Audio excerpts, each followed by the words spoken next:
I was watching some American news, and the phrase far right was bandied about. Everyone's far right, they're all fascists.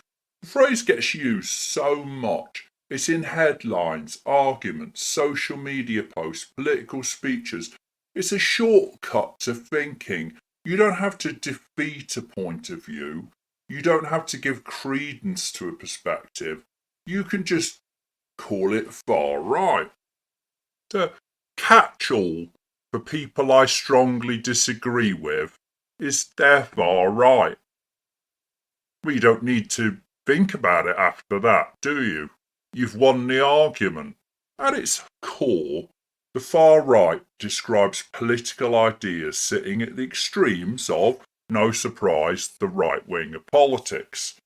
But really, you're talking about fascism.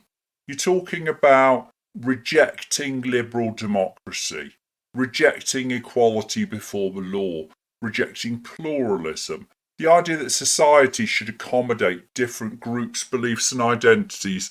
Absolutely not. That's far right.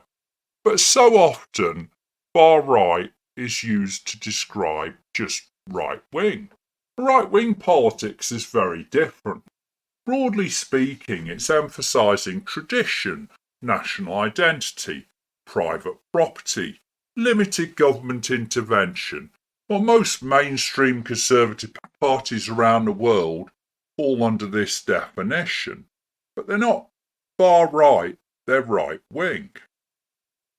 Far right goes further than that. Key feature far right ideology is exclusion. The belief that the nation truly only belongs to a specific group, that group can be defined by ethnicity, race, religion, or culture, and everyone else is a contaminant. Another trait is authoritarianism. They favour strong leaders, weaken checks and balances, hostility towards independent institutions like courts, the press, universities, civil servants. Maybe these people are portrayed as corrupt elites. Maybe they are corrupt elites. I'd say far right, the democracy is conditional. Elections are acceptable if the right people win. Because fundamentally they reject equality as a core principle. Now, there are far-right groups. There are ethno-nationalists in some countries. There are religious nationalists in a lot of countries, many of which are in the UN.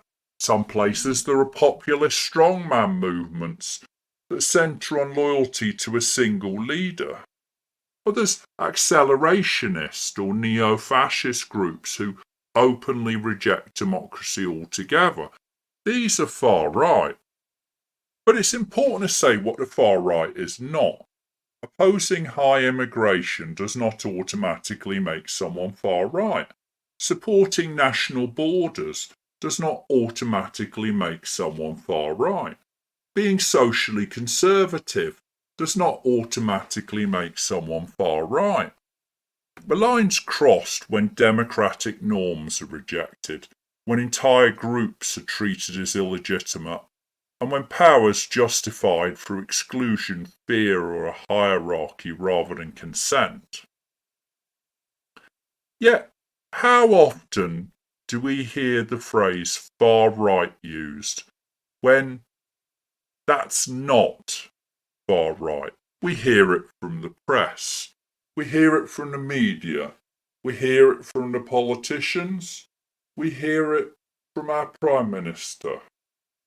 But maybe it's time that we were honest about what is and isn't far right, because we can't have open discussion and true freedom when people are condemned before they're even listened to with an untrue moniker. So if you're right wing but not far right, maybe you should subscribe and share your thoughts with me.